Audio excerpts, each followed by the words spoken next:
ओम नमः शिवाय शिव, महेश्वर, रुद्र, पितामह, संसार, वैद्य, सर्वज्ञ और परमात्मा देवाधिदेव महादेव के इन मुख्य 8 नामों तथा माता पार्वती सहित सभी को बारंबार प्रणाम।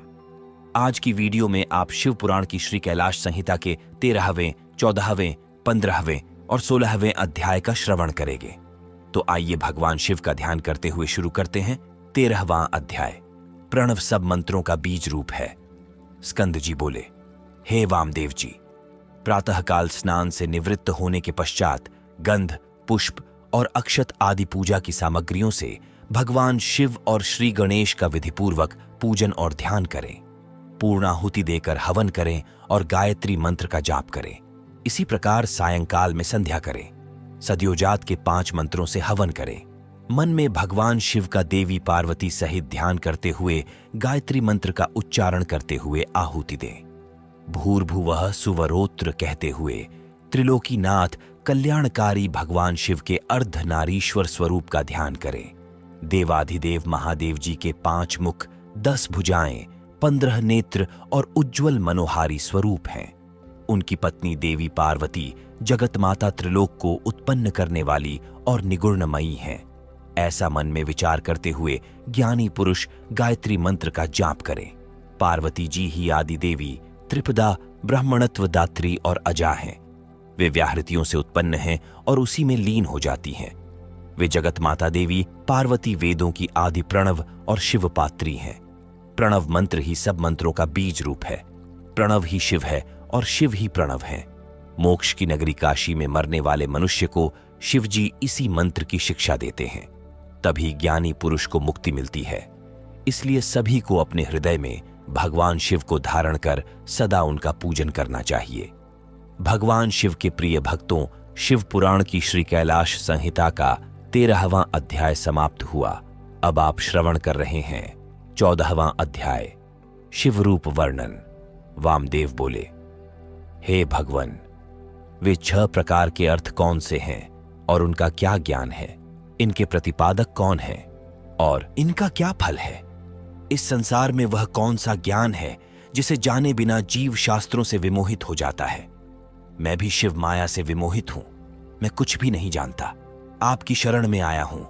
मुझ पर कृपा कर मुझे ज्ञान रूपी अमृत पिलाइए ताकि मेरी अज्ञानता दूर हो जाए। मुनि वामदेव के इस प्रश्न का उत्तर देते हुए शिवपुत्र स्कंद बोले, हे मुनि शार्दूल, इस संसार में भगवान शिव ही समस्त प्रणवार्थ परिज्ञान के भंडार हैं। वे ही समष्टि व्यष्टि का भाव रखते हैं। अब मैं एक ही परिज्ञान के 6 अर्थों का वर्णन करता हूं, जिनमें पहला मंत्र रूप, दूसरा भाव, तीसरा देवार्थ, चौथा प्रपंचार्थ, 5वां गुरु रूप और 6ठा शिष्य के आत्मानुरूप कार्य है। पहला स्वर अकार, दूसरा उकार, तीसरा मकार है। इसी पर नाद रूपी बिंदु है। इन्हीं को वेद में ओमकार कहा गया है।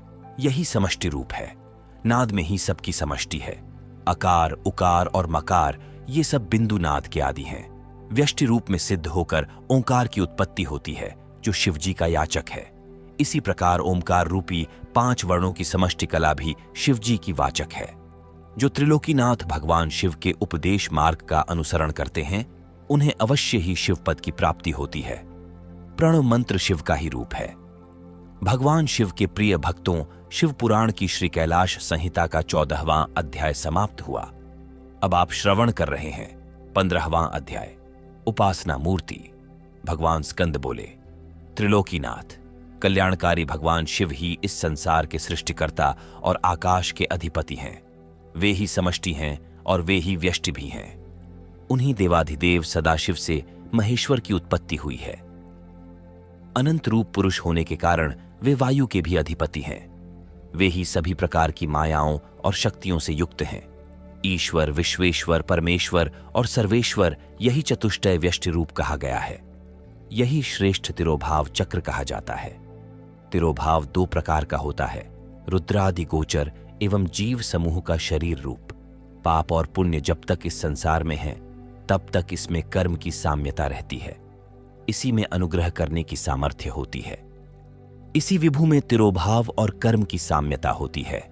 वही कल्याणकारी भगवान शिव ही साक्षात परब्रह्म, निर्विकल्प तथा निरामय स्वरूप हैं। तिरोभाव के शांतिकलामय तिरोभाव चक्र को महेश्वर के अधिष्ठित उत्तम पद कहा गया है। महेश्वर के चरणों की सच्चे हृदय से भक्ति करने वाले को यही पद प्राप्त होता है। उन्हीं महेश्वर के 1000वें अंश से रुद्र उत्पन्न हुए हैं। वे अधीर शरीरधारी और तेज तत्व के स्वामी हैं।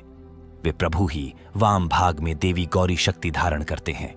रुद्र ही पापियों का संहार करने वाले हैं। व्यष्टि रूप शिव हर, मुंड और भव अद्भुत चक्र विदित हैं। ये सप्रावरण से रक्षित होते हैं। इनके ऊपर की ओर 10 गुना जल है। इस जल के मध्य में रहने वाले को श्रुति द्वारा जल मध्य साई कहा जाता है।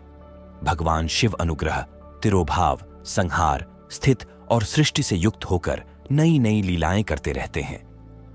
वे ही सर्वशक्तिमान ईश्वर हैं।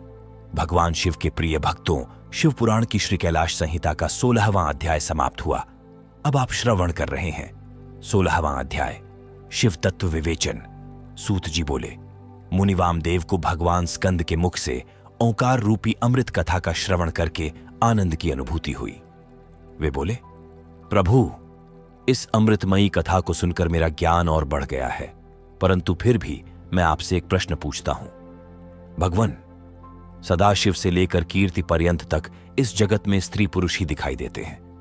इस रूपवान अद्भुत संसार की उत्पत्ति का कारण वे परमेश्वर ही हैं या कोई अन्य रूप है? विद्वान और शास्त्रों के अनुसार इसके अनेक प्रकारों का वर्णन करते हैं। कृपा कर मुझे जगत स्रष्टा भगवान शिव के भाव का वर्णन कीजिए। मुनि वामदेव के इस प्रकार उपनिषद गर्भित रहस्य को समझकर स्कंद देव बोले, हे महामुनि, जिन परम शिव तत्व शिव ज्ञान को आप सुनना चाहते हैं वह मैं आपको सुना हूं। यही ज्ञान मेरे पिता देवाधिदेव भगवान शिव ने मेरी माता देवी पार्वती को सुनाया था। उस समय मैं छोटा सा बालक था और मां की गोद में बैठकर दूध पी रहा था। वे बातें आज भी मुझे याद हैं। कर्म सत्ता से लेकर सभी शास्त्रों में लिखा सभी कुछ ज्ञानदायक है। आप जैसे ज्ञानी पुरुष ही इतना कुछ जानते हुए भी भगवान के विषय में और अधिक जानने की जिज्ञासा रखते हैं, परंतु मूर्ख और अज्ञानी पुरुष तो सब कुछ जानते और समझते हुए भी ईश्वर के स्वरूप से इनकार कर देते हैं। परमेश्वर परमात्मा को जानना एवं उन्हें पहचानने में कोई संदेह एवं परेशानी नहीं है। वे स्त्री पुरुष के रूप में विश्व के सामने प्रत्यक्ष दिखाई देते हैं। श्रुतियों ने ही कहा है कि सच्चिदानंद परब्रह्म सिर्फ सत्य है। जो भी असत्य एवं प्रपंचों से निवृत्त अथवा दूर होकर सदाचार के मार्ग का अनुसरण करते हैं वे सदात्मा कहलाते हैं। वही प्रकाश से चित्त होकर जगत के कारण बन जाते हैं। वे ही शिव भक्ति भाव को प्राप्त हुए हैं। उन्हीं को भगवान शिव और शक्ति संयोग से परम आनंद की प्राप्ति होती है। भगवान शिव के प्रिय भक्तों, शिव पुराण की श्री कैलाश संहिता का 16वां अध्याय समाप्त हुआ। अगले भाग में आप श्री कैलाश संहिता के 17वें अध्याय का श्रवण करेंगे। अगर आपने इससे पहले के अध्याय श्रवण नहीं किए हैं तो आप धर्म भाव चैनल पर जाकर संपूर्ण शिव पुराण का श्रवण कर सकते हैं। वीडियो पसंद आई हो तो वीडियो लाइक जरूर करें, और अगर आपने चैनल को सब्सक्राइब नहीं किया हो तो चैनल को सब्सक्राइब कर बेल आइकन दबाना ना भूलें, ताकि आने वाली वीडियो सबसे पहले आपको मिल सके। हर हर महादेव।